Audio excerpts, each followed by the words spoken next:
కొంచెం ఆరోగ్య పరిస్థితి బాగోక ఇట్లా చనిపోయారు. తర్వాత వీళ్ళు ఏం కడతారులే మందిరం అనుకున్నారు. కానీ దేవుడు ఎవరు ఆయన కార్యాలు అద్భుతంగా ఆశ్చర్యంగా మా పట్ల అయితే జరిగించారు. మా పక్షాలు ఉంటాడు దేవుడు అని చెప్పడానికి ఈ మందిరమే మాకు ఆధారం. చెప్పాలంటే మా నాన్న సంపాదించిన ఆస్తి ఏదన్నా ఉందంటే దేవుడు ఈ మందిరమే మాకు.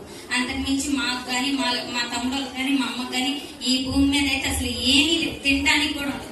అంత మందిరం మందిరం మందిరం అని. కనీసం మా అమ్మ అయితే అప్పు తీసుకురా అని పంపిస్తుంది. కానీ చెప్పాలంటే అడిగిన వాళ్ళు కూడా అక్కోళ్ళు కూడా అప్పు పూర్వకంగా మాకు ఎంతో కొంత సహాయం చేశారు.